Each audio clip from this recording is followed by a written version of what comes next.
Hello everyone. तो हम thermodynamic stability और काइनेटिक स्टेबिलिटी के बारे में पढ़ रहे थे और फैक्टर्स डिस्कस कर रहे थे। लास्ट क्लास में हमने मैक्रोसाइक्लिक इफ़ेक्ट देखा था। अब हम देखते हैं हमारा जो है चिलेट इफ़ेक्ट।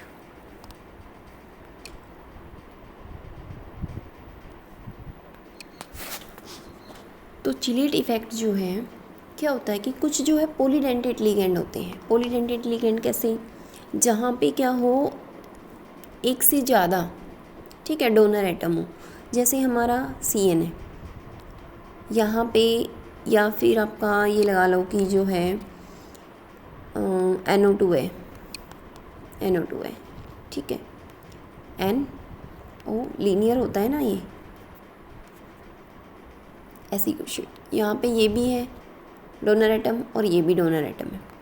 तो ऐसे ही कुछ और भी लिगेंड होते हैं जहाँ पे क्या होगा, डोनर एटम एक से ज़्यादा होंगे, तो हम उनको क्या बोलेंगे, पॉलीडेंटेट लिगेंड।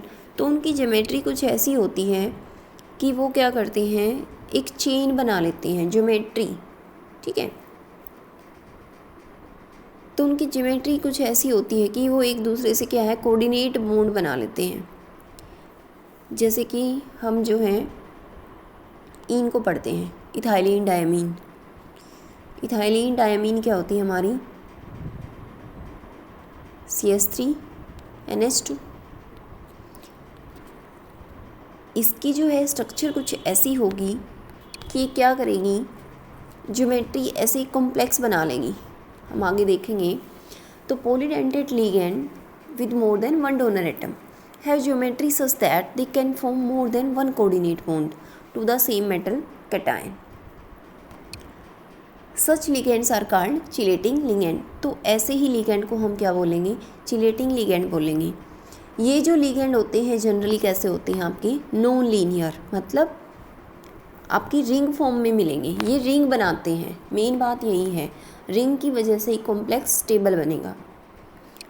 उसके बाद हम बात करते हैं जो complex form by the coordination of polydentate ligand to metal cation is called a chelate complex.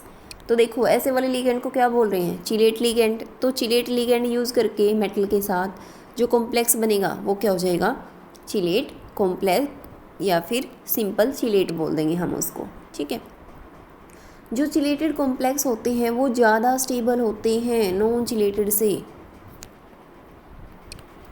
Remember that chelated complex are more stable than their non chelated analogues.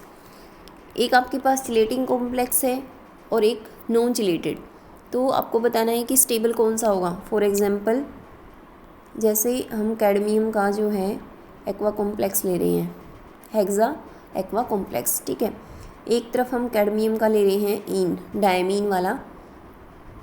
तो अगर हमें बताना है कि इसमें से स्टेबल कौन सा है, ज़्यादा स्टेबल है, तो इन जो है एक पॉलीडेंटेट लिगेंड है, चिलेट कॉम्प्लेक्स बनाएगा कैडमियम के साथ, तो ये ज़्यादा स्टेबल है और ये लेस स्टेबल रहेगा।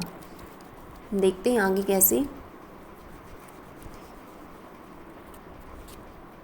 तो कुछ एग्जांपल्स हैं, जैसे ethylene diamine, in short form में लिख देते हैं इसको, और ट्राइथाइलिन टेट्रामीन, ट्राइन। तो जैसे कैडमियम का टेट्रा कॉम्प्लेक्स है, हमने उसमें क्या डालें, उसको रिप्लेस कर दिया इथाइलिन डायमीन से, तो जो है क्या बन गया हमारा, कैडमियम का टेट्राइन कॉम्प्लेक्स बन गया, 4 वाटर बाहर निकल गई। ऐसे ही हमने क्या किया, फिर से हम ये कर सकते हैं, हमने 3 कॉम्प्लेक्स बनाए हैं, इन डाला डाइन कॉम्प्लेक्स बन गया, ट्राइन डाला ट्राइन कॉम्प्लेक्स बन गया। तो हमारे पास देखो एक कॉम्प्लेक्स ये है, एक कॉम्प्लेक्स ये है, ठीक है। यहाँ पे क्या बन रही है, आपकी रिंग बन रही है। ये सिंपल है, ये है हमारा इन, तो स्टेबल कौन सा होगा, ये, क्योंकि देखो ये जो है आपस में कोऑर्डिनेट बॉन्ड बने हुए हैं, आपस में क्या है, कोऑर्डिनेट बॉन्ड बन के एक ट्रायंगल बन गई, सॉरी एक पेंटागन बन गया यहाँ पे, जो मेटल को टाइटली बाउंड किए हुए है, तो ज़्यादा स्टेबल होगा। ओके, तो यही है हमारा चिलेटिंग इफ़ेक्ट, कि जो भी हमारे चिलेट लिगेंड होते हैं वो मेटल के साथ एक स्टेबल कॉम्प्लेक्स बनाएंगे एज़ कंपैरिजन टू हमारे नॉन चिलेटिंग जो भी कॉम्प्लेक्स होंगे। तो अगर इन तीनों में हम जो है स्टेबिलिटी ऑर्डर को देखेंगे तो क्या होगा, सबसे ज़्यादा ट्राइन वाला होगा, उससे कम डाइन और सबसे कम हमारा जो है ये वाला हो जाएगा। तो ऑर्डर ऑफ जो स्टेबिलिटी है, हम कैसे कह रहे हैं कि जो चिलेटिंग इफ़ेक्ट है वो जो है ज़्यादा स्टेबल कॉम्प्लेक्स बना रहा है, तो उसके लिए जो है हमारे पास दो फैक्टर हैं, दो तरीके से या दो मैकेनिज़्म हैं जिसके द्वारा हम अपनी बात को प्रूव कर सकते हैं। एक तो है हमारा एंट्रोपी फैक्टर। एंट्रोपी आपको पता है थर्मोडायनेमिक्स में क्या होता है, डिसऑर्डर, ठीक है, रैंडमनेस। और दूसरा है डेंसिटी ऑफ लिगेंड, या फिर आप बोल सकते हो साइज ऑफ चिलेट रिंग। तो ये दो फैक्टर हैं हमारे जो क्या करेंगे, एक्सप्लेन करेंगे कि जो चिलेट कॉम्प्लेक्स हैं वो ज़्यादा स्टेबल होते हैं एज़ कंपैरिजन टू हमारे नॉन चिलेटिंग कॉम्प्लेक्स। आइए देखते हैं कैसे। चिलेट इफेक्ट और chelation may simply be defined as an equilibrium reaction between the complexing agent and a metal ion characterized by the formation of two or more bonds between metal and the complexing agent result in the formation of ring structure including metal ion। ठीक है, the term chelate was first proposed by Morgan and Drew। it's not so important। ठीक है, बस ये है कि यहाँ पे हमने ये देखा कि जो भी चिलेट कॉम्प्लेक्स होते हैं उनमें क्या होती है, एक रिंग बनती है। जैसे सिंपल जो लिगेंड होते हैं वो क्या बनाते हैं, एक चेन बनाएंगे सिंपल, लेकिन जो चिलेट वाले होते हैं हमारे क्या बनाते हैं, एक रिंग बना लेते हैं, साइक्लिक रिंग, जिसकी वजह से वो ज़्यादा स्टेबल हो जाता है कोऑर्डिनेट बॉन्ड के थ्रू।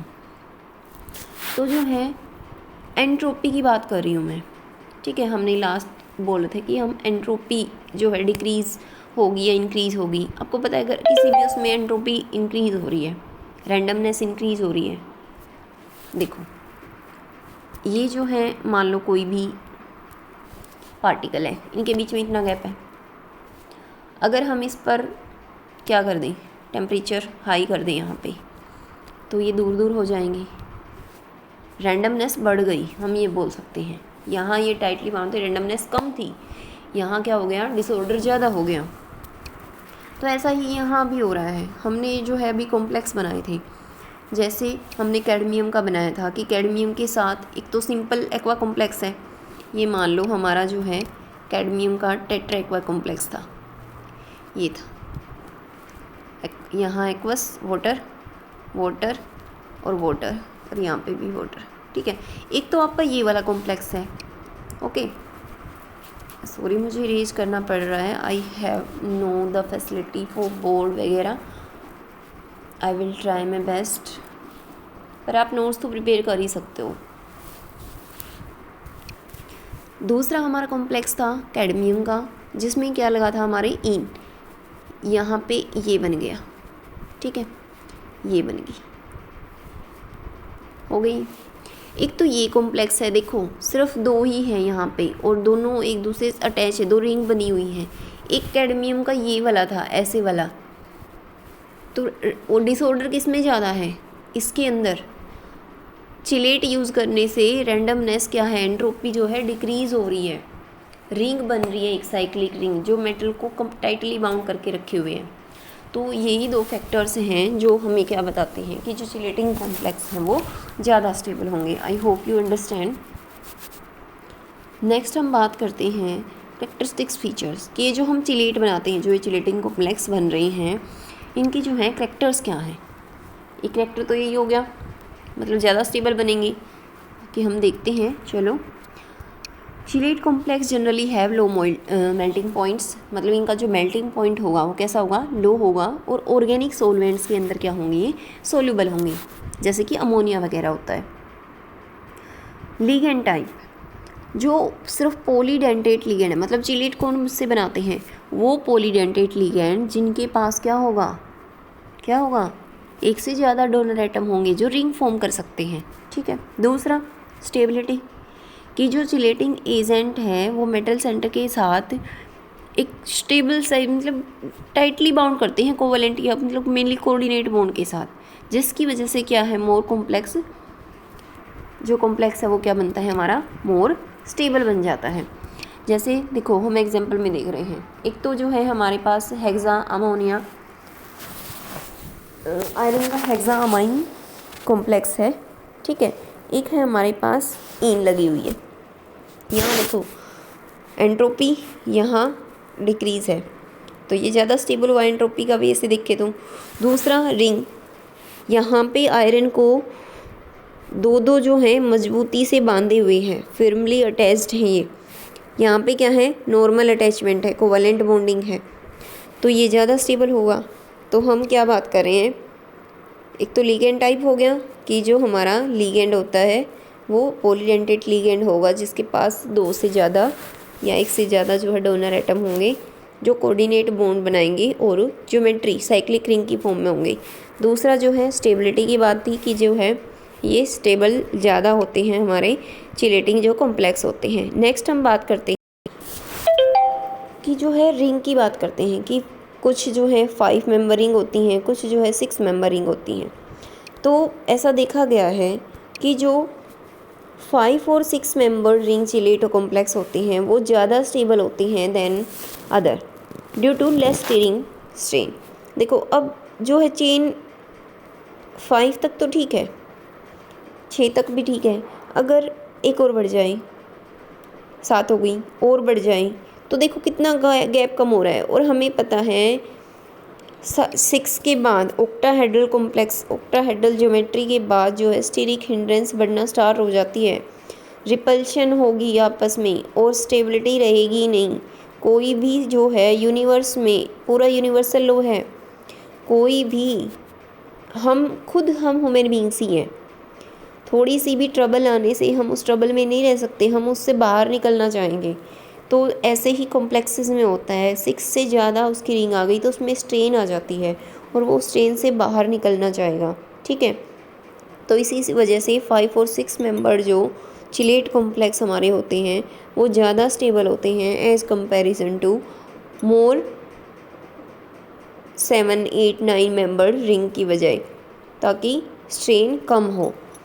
जो चिलेटिंग लिगेंड्स हैं हमारे, जैसे कि ethylene diamine which don't have multiple bonds prefer to form 5 member ring complexes. ये वाली जो है जिसके पास क्या है मल्टीपल बॉन्ड नहीं बना सकती जो, तो 5 मेंबर रिंग कॉम्प्लेक्सेस ज़्यादा स्टेबल बनाएगी। लेकिन जो लिगेंड जैसे एसिटाइल एसीटोनेटो है वो क्या करेगा, डबल बॉन्ड है एसिटाइल एसीटोनेटो, जैसे आपका क्या होता है एसिटाइल, एक सेकेंड प्लीज़,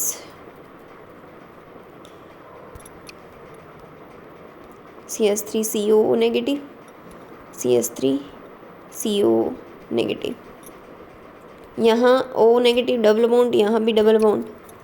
तो यहाँ क्या है, मल्टीपल बॉन्ड्स हैं, मल्टीपल मतलब डबल या ट्रिपल बॉन्ड, ठीक है। तो यहाँ क्या है, तो ये जो है 6 मेंबर जो कंपाउंड होंगे वो ज़्यादा स्टेबल बनाएगा, ज़्यादा प्रेफर करेगा।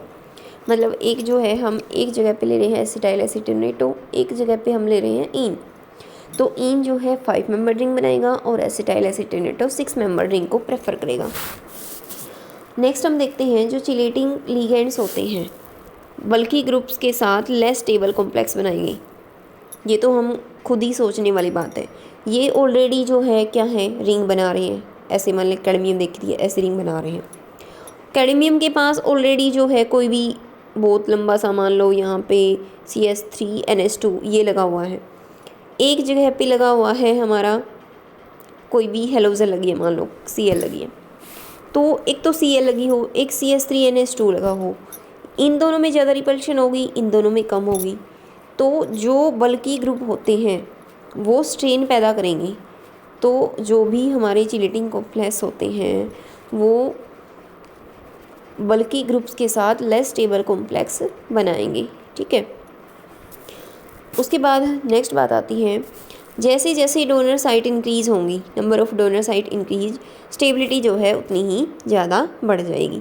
डोनर साइट का मतलब क्या है, ये मेटल है, इसको एक तो यहाँ से सिर्फ ये 2 बांध रहे थे, मान लो इसके पास एक और डोनर एटम है ये भी बांधेगा, तो क्या है स्टेबिलिटी अपने आप और ज़्यादा इसको टाइटली बाउंड कर रहा है ना, तो और ज़्यादा इंक्रीज हो जाएगी। तो जितने number of donor atom increase होंगे उतनी ज़्यादा क्या हो जाएंगी, स्टेबिलिटी ऑफ कॉम्प्लेक्स।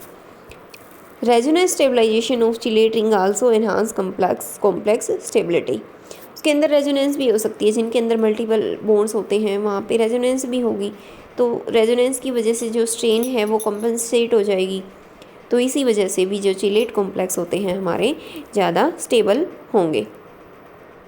उसके बाद जो है यहाँ पे हमारे जो फैक्टर्स अफेक्टिंग मेटल स्टेबिलिटी है वो ख़त्म होता है। एक इसको जो हमारा चिलेट इफेक्ट है उसका एक थर्मोडायनेमिक ओरिजिन भी है, मतलब हम बोलते हैं ना एंट्रोपी फैक्टर जिसकी हम बात कर रहे थे, तो ये थर्मोडायनेमिक्स से ओरिजिनेट हुआ है, वो हम डिस्कस करेंगे। तो हम देखते हैं thermodynamic origin of chelation. Principal driving force for the chelation phenomena is the stability gain arising from the increasing entropy during the complexation. Entropy का इंक्रीज होना, हमें पता है कि जो डेल्टा जी होती है gives free energy is equal to, thermodynamic law है ये हमारा, डेल्टा एच मतलब enthalpy minus T delta S. ठीक है, now as the delta H between non chelates and chelates is almost negligible. Delta H जो enthalpy of reaction होती है वो तो क्या है, नेग्लिजिबल है, क्योंकि मेटल लिगेंड जो डोनर टाइप होते हैं वो सेम होते हैं। तो मेन जो फैक्टर जाता है हमारा क्या जाता है, delta G is primarily govern by the value of delta S. तो डेल्टा जी की वैल्यू जो ज़्यादा इफेक्ट होगी वो डेल्टा एस से होगी, मतलब हमारी जो एंट्रोपी होती है, इसी से शो करते हैं ना इसको। तो बात करते हैं डेल्टा एस अगर मोर पॉजिटिव होगी तो डेल्टा जी क्या होगी, और ज़्यादा नेगेटिव। एक वैल्यू जो है ज़्यादा पॉजिटिव, डेल्टा एस जो है, देखो डेल्टा एस पॉजिटिव है और ये क्या है, इसके आगे नेगेटिव साइन लगा हुआ है। मान लो ये -2 है और एक जगह पे आपका -6 है, कौन सी बड़ी है, कौन सी ज़्यादा बड़ी हुई, या नेगेटिव वैल्यू कौन सी ज़्यादा हुई, ये हुई ना मोर नेगेटिव। तो मोर नेगेटिव ये कब हुई, जब ये वैल्यू ज़्यादा क्या हुई, negative.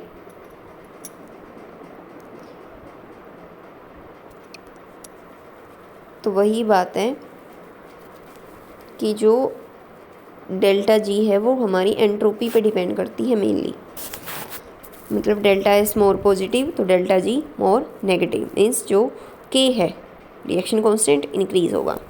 Hence the stability of metal complex increase with chelation as it occur through an increment in entropy of system, क्योंकि एंट्रोपी क्या हो रही है, इंक्रीज हो जाएगी। जैसे यहाँ पे देखो कैडमियम का टेट्रा एक्वा कॉम्प्लेक्स है, उसमें 2 प्लस किए हमने, यहाँ पे कितने हैं, 2 ये हैं और एक ये, एक कॉम्प्लेक्स ये है, एक ये है, एक और 2 3 हो गए, 3 एंट्रोपी हो गई। यहाँ पे हमने क्या किया, इन लगा दिए, यहाँ पे 4 हाइड्रोजन इससे रिप्लेस हो गई, 5 हो गए यहाँ पे। ठीक है, ट्राइन जोड़ेंगे तो यहाँ पे एंट्रोपी क्या हो रही है, इंक्रीज। इसी वजह से हम बोल सकते हैं कि जो चिलेशन है is thermodynamically favourable process as the number of species of the product are higher than that of the reactant leading to enhance randomness. और जो कोज हमें करती है क्या, कि स्टेबिलिटी ऑफ कॉम्प्लेक्स क्या होगी हमारी, ज़्यादा हो जाएगी। तो ये वाली जो हमारी फर्स्ट यूनिट है थर्मोडायनेमिक मेटल इक्विलिब्रिया इन थर्मोडायनेमिक कॉम्प्लेक्सेस, ठीक है, वो वाली हमारी ख़त्म होती है, जिसमें हमने स्टडी किया मेटल लिगेंड के बारे में, थर्मोडायनेमिक और काइनेटिक स्टेबिलिटी उनके फैक्टर्स के बारे में। तो हमारी जो फर्स्ट यूनिट है यहाँ पे ख़त्म होती है। आई होप आपको समझ आई होगी और आप यहाँ से नोट्स तो अच्छे से बना ही सकते हो। Okay then, thank you for watching.